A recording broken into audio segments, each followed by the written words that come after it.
All right. Hello and welcome back to another episode of Basil's Book Bugs. This week we are talking about the first half of I Survived Capitalism, and all I got was this lousy t shirt. I love the name. It always makes me chuckle. I know. I love it too. I am so torn every time I say it though on if I should abbreviate and just be like I survived capitalism, but I got the lousy t-shirt. It's kind of important. It's kind of important. I think so. So how was it for you, buddy? Where you want to start this week? I think it was exactly as I expected and was very digestible, very easy for me to get through. I just love listening to Madeline. Yeah, I really like the capitalist survival tip at the end of every chapter. Yeah. I think that's such a cute little idea.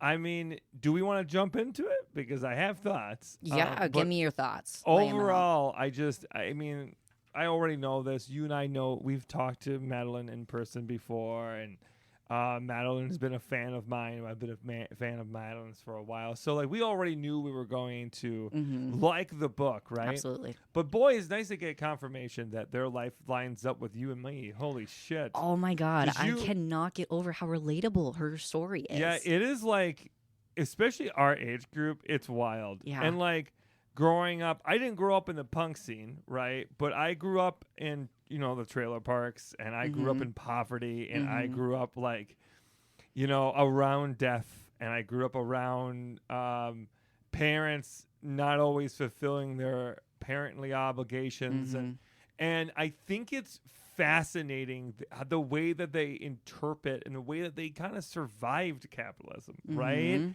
And I think, and also they didn't just survive capitalism. They're surviving and thriving within it and on their own terms. And I think that is fascinating. Yeah, absolutely. We've discussed this a little bit, but both of us did grow up in trailer parks. I grew up going to food pantries for food assistance. Yeah. All that kind of stuff. Very mutual aid based communities. So it's just really, it's kind of comforting to know that sort of thing is happening all across the country. And it is weirdly uniformed. There are unique things about Fresno, right? There's unique things like that, but there's unique things about every community. Right.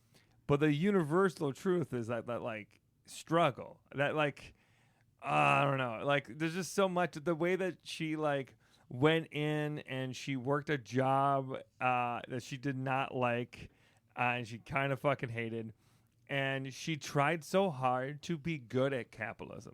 She tried so hard to be better, be so good she was a manager kind of thing. Yep. And I did that. I tried so hard to be good at McDonald's. I tried so hard. I was a head swing stuff manager by the time I was 18. I was getting trained when I was 17.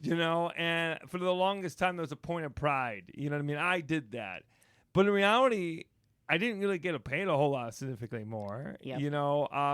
I was firing and hiring people that were older than me and also friends in high school. So it's interesting, her viewpoint of all that. That also hits really close to home. Yeah, absolutely. I remember laughing out loud at one point when she said something to the effect of, "Oh, I just got to work harder. That's how I make more money," right? Yeah, it's so funny. Madeline has such a way of writing where she's able to convince you that she was naive. Yes. Do you know what I mean? Absolutely. And I read it and I'm like, there's no way that Madeline was ever this naive. There's no way. But I believe it. And also as someone who was also that naive. Yes, that part. I really the earnestness of oh yeah, this is what's happening. Oh yeah, I'm gonna do better than everybody. I know how I can do it. I'm just gonna work really hard. And the earnestness of oh, the world doesn't work this way. Oh, it's gonna cost me $100,000 to go to college. Oh my God, the way that she was able to bargain it down to 27,000. Yeah, that was that's interesting. legendary. That's Honestly. wild. I have so many thoughts just about that. I didn't know that you could argue about which credits transferred. I never heard of that. That blew my mind too. That actually But did blow my mind. that made me mad. Yes. That made me mad. Yes, it did. About just all of it. Like the fact that it was that, I don't want to say that easy, but the fact that like Madeline's inquisitive like mentality, personality led to discoveries that I didn't even know existed. Do you know what I mean? Like I didn't know that some of these things were a route because I didn't even have the confidence to ask. And this is why I am so adamant about the fact that neurodivergence is a fucking superpower. Yeah. The ability that we are able to like look at situations in different ways. It's 100. Yeah. 100%. I cannot tell you how many times like because I think differently, working in healthcare, I was able to use my neurodivergence to help my team a lot because we were able to circumvent problems that people didn't even realize were problems. 100%. Same thing with maintenance, right? Like I saw things that no one else saw, and I was able to fix it because we see the world different. And also, there's another aspect when you're non-gender conforming as well. I think our differences is what makes us sometimes stronger in certain ways. But I would be remiss if I did not talk about something that took me off guard, but I really thought set the tone for the whole book. Sure. The preface. Yeah. Yeah, that preface was heavy, rough. Yeah. But also like the way she framed this extremely tragic moment in her life as a way to, that's when I learned this about capitalism. Yeah. That you might not survive capitalism. So the book has this really fun kind of goofy title, but you really quickly you read the preface and it's actually grounded in like no reality. People do die from capitalism. The system itself does have a way of grinding us down. And just the line of everyone knew except me is so very hard to listen to and to read. Yeah, there were some pretty dramatic moments within just the first part of the book so far. There really was, yeah. I am constantly impressed when people are able to teach you things and also talk about their life. You know, I thought that one of the coolest things was when she was talking about wanting to move to San Francisco, wanting to get out. Right? I bet that was super relatable for you because of how much you love San Francisco. 100%. And then to hear her talk about how, like, I was fed the lie. You know, I was fed the lie of what this was. And, you know, and then she's talking to someone and they didn't know where all the people who didn't have housing were. Yeah.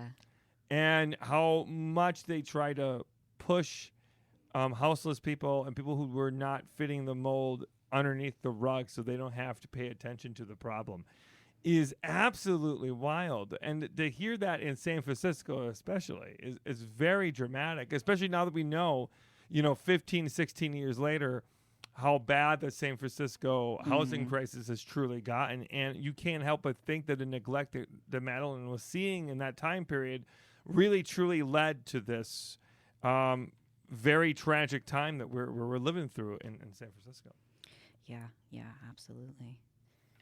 I also am very curious. We got to listen to her talk about the recession part of the book. And I said before, to me, it is kind of like PTSD when I hear someone talk about the recession, because so much of it is extremely relatable and extremely... it brings you back to a very specific time. You know, like the way that she's able to describe things and cut through what it was really like during those time periods is pretty wild. I want to briefly touch on like her high school experience. Oh yeah, no, totally. I thought it was so interesting how they essentially like kicked her out of the school early because they didn't want to deal with her anymore. And then she, like me, underage, lied about her age to get in an apartment like I did. And then her house becomes a refuge for all the other queer kids and all the other, like, the have-nots, wild. I thought that it's so interesting how there's this through line of this subculture of people who understand the system's fucked. Yeah. Because like we literally, you, me, Madeline, fell through the cracks. Yes. And we fell through the cracks early. Yes. And if you fell through the cracks early enough, boy, you're aware of the delusion that capitalism is. Mm-hmm. And man, that's wild. They listened to her talk about that. What? She was like 17, living on her own. Yeah, she was a junior, and they let her just graduate a whole year early. I think, was it in San Francisco where the person, the drug dealer, as she called it, right? Was it San Francisco? Was it? I think that was Santa Cruz. Oh, Santa Cruz. You're right. And he didn't have $50 to pay rent. He's just, I'm gonna go find it. I'm gonna go find it. I'm sorry, what? I'm gonna go find it. And he found $60. And also, like, he didn't really find $60. But could you imagine, like, if on average you got like $50 or $60 every night just by walking the cities of Santa Cruz, you never need to fucking work again, dude. That's not that bad. You don't need to pay tax on that, right? Right. I was gonna say, because like most jobs, you maybe will get $100 a day. Yeah, for no real. taxes. Yeah, you work 7 days a week. You're 350 a week. That's not bad. At that time period, not too bad. Now it'd be pretty bad, but yeah, interesting. I think it's so interesting that both you, me, and Madeline all moved out of our houses before we were 18. Yeah, and how like that really affects you. It does. I think that. I don't know. We've talked about this before, but I think that there is such a relatability and I got my shit together mentality with people who went through that kind of trauma early on, and you can really pick up on it. Like things may hit us and we may take it hard, right? But you and I especially are really good at just keep moving. You know what I mean? Because you have to. You have to. And that saying that I've been saying a lot to people is you just put one foot in front of the other and you may not know where you're going to go, but you know you're going to get somewhere. Yep. That is 100% what it's like when you are a kid living on your own. You never had to worry about these things, but now all of a sudden, if you didn't, you don't know if you will survive. That's a lot. That's a lot for anyone there's brains still developing to handle. Right, yeah. When you were starting college, did you start like right out of high school? Yeah, I did. I went right to college. I went to Edgewood College down here in tropical Madison, Wisconsin, and I worked all the way up until I was like, I literally worked like at McDonald's as the head swing shift manager the day before I got into my car and drove down. Oh wow! Yeah, and also I've lived down here ever since I left. I never left here. Gotcha. And there is this mentality for me where like I've always wanted to feel like I lived in a big small town. You know what I mean? And Madison to me, like I know where all the roads are. Yeah. I know there's a comfortability. There's a safety net with that. I know the community really well. I got a lot of connections here. And there's a comfort because of how I grew up and how this is, but at the same time there isn't a ton of resources for you if you are falling through those cracks. Yeah, absolutely. Yeah, if you don't build up those community networks around yourself, you're kind of a little bit screwed. Yeah, you can be. And even out in the West Coast where I think if you're an outsider and we're from the Midwest, I think you could have a disillusioned idea of what the West Coast might be for people, right? Like, they see more of the houseless crisis, so they will have more support. Well, they really don't, And you think that this would happen or that would happen, or they had this resource, and they really don't have those resources. And like you said earlier, it's like a universal experience that Madeline describes within the book itself. I'm very grateful that I did get the opportunity to leave Madison for a while. I moved to Washington State and lived there for a year, and I think that added a lot of good perspective. Being able to, well, one, move across the country at 20 years old with no help and no assistance, and dragging someone else along with me. Yeah, for real. I feel like you probably could have related to Madeline's story a great deal as well. You have a very similar vibe when it comes to you're good at fashion itself. So I think that was an interesting point. I think it was funny that Madeline tried originally for Urban Outfitters and did not get it because of the outfit they were wearing. And that is so funny. If you know Madeline at all, that is absolutely absurd that she would ever get turned away no matter what she's wearing. But then I remember this specific sentence a little bit later in the book where she said that she sold all of her clothes. Yeah, to get to Santa Cruz. You're right. You're very limited to what you have. Yeah. Which was also I only had a duffel bag. That was when I moved to Washington. My entire wardrobe was what fit in a double bag. I think I had like maybe 2 suitcases when I came down here. And then now I have 3,000 square feet of just too much shit. I have too much shit. Way too much. Too much shit. I goldfish, bro. Goldfish. With that last apartment that I had, it was 2 bedrooms, 2 floors, 2 bathrooms. Oh yeah, and now you live in a teeny tiny little bedroom. Yeah. And a house that I share with 4 other people. Yeah, but speaking of community living, how Madeline very much survived was through community living. I mean, all the scenarios. We haven't gotten to the point where she's gotten a house yet. I don't think. Nope. So that being said, that like. All of her living up until that point was very much like living with multiple groups of people and crashing on people's couches and what a punk. Like just the most punk of punks. Literally, it sounds so much like my teenage years because that was the kind of house that I moved into. It was a 3-story Victorian that had like 10 other people living in it. We all just scrapped together what we could to make it work. Yeah, for real. I mean, again, the punk scene is very similar to hardcore queer scenes because there's this overlap of having to stick together in order to survive. And the undercurrent of the book itself is like every time that Madeline hits a brick, there is somebody with some information or a handout or something that grabs her and makes it work. I love how much she is like reiterating the fact that like if you don't ask, you're never gonna get it. Like you have to ask and keep asking. 100%. I think at the end of every chapter, she does talk about a survival tip for capitalism, right? And I do think it's also nice that she gives people information about how to have a good credit score, how to get out an apartment. Like these things that are like entry level, right? But there are people who do not know these things, right?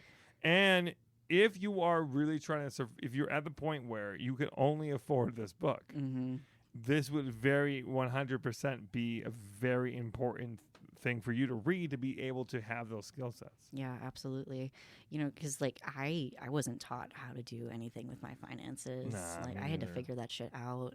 Oh, it was very much like scraping everything I got to pay rent and everything, And it's so interesting. Again, like going back to neurodivergence and like how we're told like our whole lives, you're supposed to know how to do this and you're supposed to do this and do this way and stuff. And then like as we get older, you just find out more and more how much that is just you find out the absolute absurdity of just working harder and that will get you somewhere. And maybe that was the case 70 years ago. But it's sure not the case now. No. And I do feel like there's this like American dream that was very built on like, like a house of cards. It's very much like it looks three-dimensional from one angle, and you look at it, and it's just one-dimensional. And again, if you fall through those cracks, it's not going to work out for you.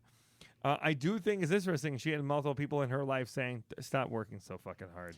Yeah. Multiple people being like, "Stop it." But that, again, is also very relatable for me. Yeah. I have always been, because I have trouble sitting still. So I go find stuff to do, which is every boss's favorite thing. 100%. I mean, I'm your boss, and I would agree. I love that about you. My manager at the hospital literally told me multiple times that she wished that she could clone me and just like have a whole team of me.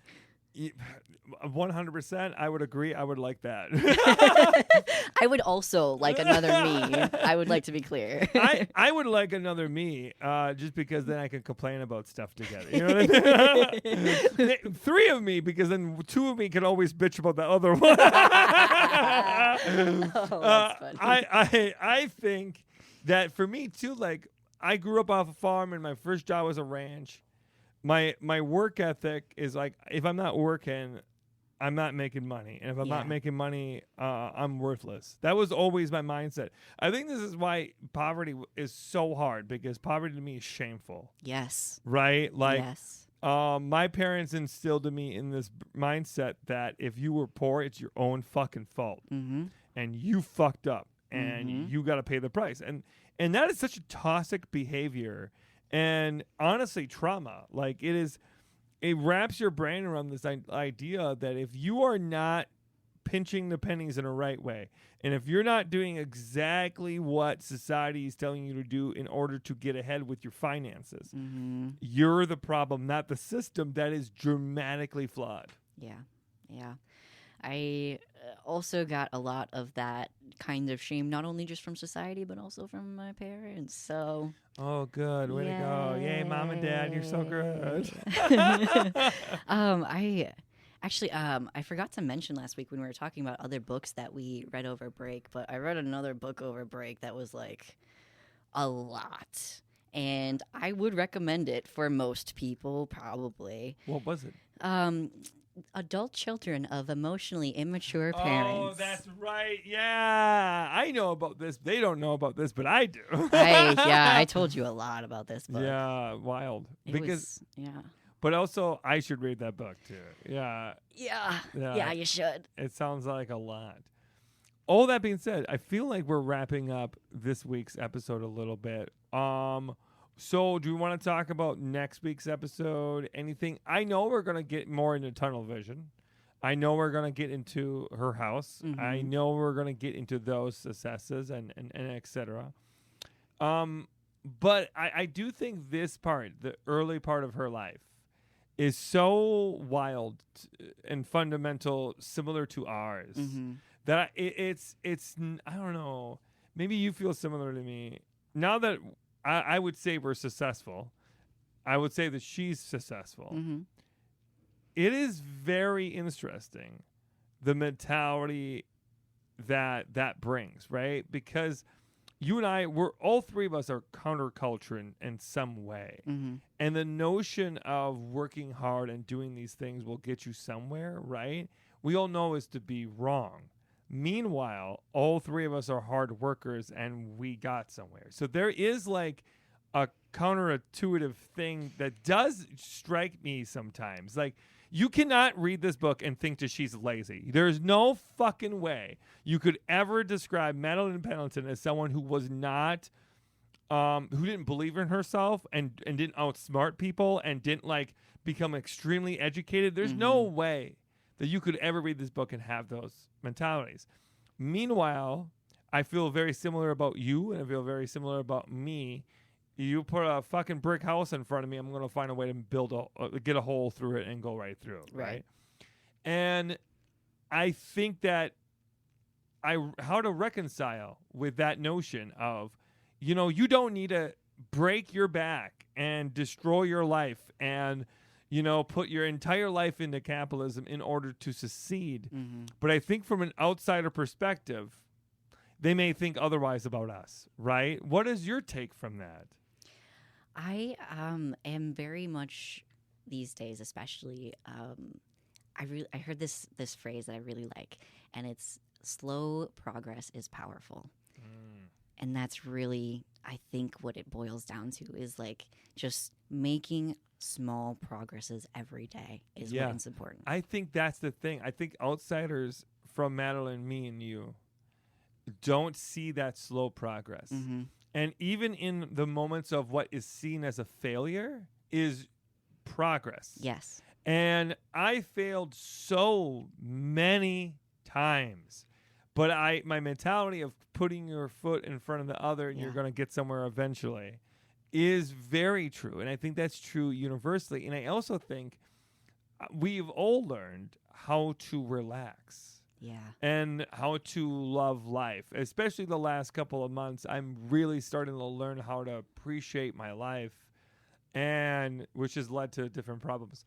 But I think that my life I've learned how to go on a vacation. I've learned how to take a break. I've learned how to have more balance. And I've learned to be like, nah, we're leaving for the night. Fuck this shit. We're going home, dude. None of this is an emergency. None of this is an emergency, especially our jobs, No. you know?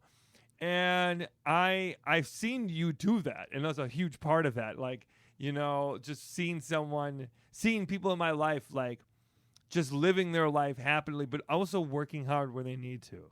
And seeing that same thing with Madeline. I think that, like, there's this balance that we should all be walking and be aware of. And sometimes we're going to work a little bit harder than others, but, like, as long as there's food on your table and you have a place to shelter yourself and do these things, it'll be okay. You'll find a way. Even if you're crashing on someone's couch. I mean, I was houseless for like 6 or 7 months. Mm-hmm. So, like, when I first moved to Washington, I lived in the woods for a while. Yeah. Well, you know, it was also wild to hear her talk about people who were houseless and how she didn't classify herself as that. Yes. And I related to that so hard about how I literally thought I didn't deserve to be called homeless. Uh-huh. I thought, like, oh, no, I could never be called this because I don't suffer enough. Like, what? Hearing her say that is so real because I have felt that myself. Yes. Like, I have felt like I could never class myself as you know, in poverty or houseless or truly in crisis. But I didn't fucking know what I was going to eat some days. Yeah, absolutely. You know? The way that I have found that feels comfortable to talk about it is to say that I have struggled with housing and food insecurity. Yeah, that is very good. That is very good. I got a question for you. You and I both grew up in poverty. We both grew up pretty poor. I think I've asked you this before. But did you have food that you know now might have been like poverty food? Do you know what I mean by that? Because for me, it was sugar bread. And I talk about this all the time because when I realized that sugar bread was not a thing, it's changed my life. When I was a kid and I got hungry, we didn't have anything in our cupboards. But my mom always had sugar, bread, and butter. Mm-hmm. So my mom would take bread and she would put butter on it, and then she would just put sugar on it, and then she would call it sugar bread. And I thought that was a thing. I thought everyone had sugar bread, you know? And I loved sugar bread. But now looking back, holy shit. I remember going to a friend's house and asking for sugar bread.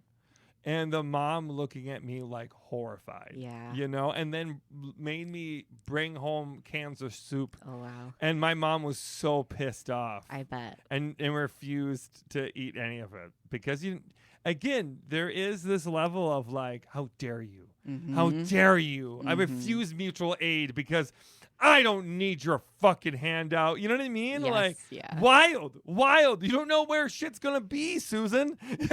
And you're refusing this? My grandma did make us something kind of similar, but it was like tortillas with butter and sugar and cinnamon. So a little bit different. Otherwise, we mostly just had a lot of off-brand stuff. So like off-brand SpaghettiOs, off-brand mac and cheese, like that sort of stuff. Did you have that like one day a week you go into the fridge and whatever you had, you just make it into something? We call it goulash, but I found out later on goulash is actually... It's totally different. Yeah, it's totally a different thing. But like, I remember like we would go into it and it was like if there was hot dogs in there one day, well, we were going to chop those hot dogs and put it into something. All this corn, we're going to put that into something.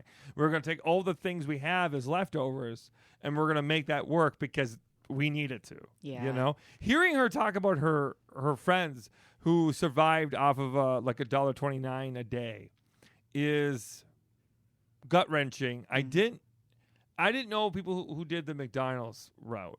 But I grew up in a farm community, so like a little bit different. Do you know what I mean? Like in a farm community, you grow your own stuff. So like that makes sense. We had our own separate garden from the farm, and that was like the food we survived off of. And we had to pay to get the cow butchered, but you would have like 7 or 8 families team up together to butcher a cow and then have this meat that would last you little ever. We had an old-fashioned metal big-ass fridge down in our basement. You know what I'm talking about? Yeah. And one of those big rectangle ones. And ours was so ancient. It made the worst noise every once in a while. You had to jump on it so it would stop making noise. Oh, good. And it would just vibrate in there because the condenser was going bad. But we would have probably like 2 years worth of meat in there. Oh, wow. And that was how we got by. If we didn't have enough food, we could always rely on the meat fridge, Yeah, no, like as a kid, my mom worked second shift and my dad worked first shift.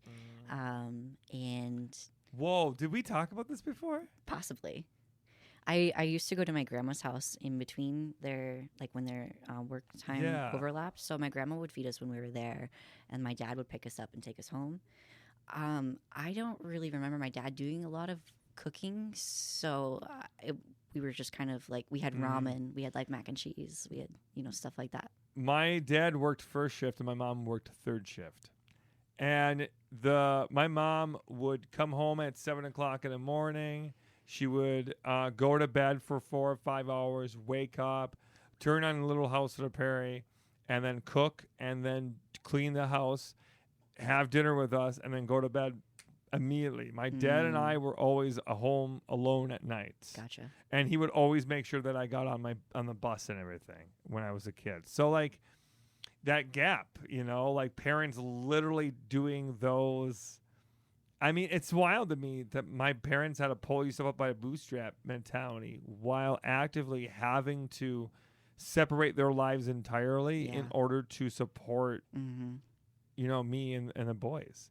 Like that's really wild. And it's wild that your parents had to do something similar. Like we don't have support of a daycare system. Like we don't have a functional one. Right.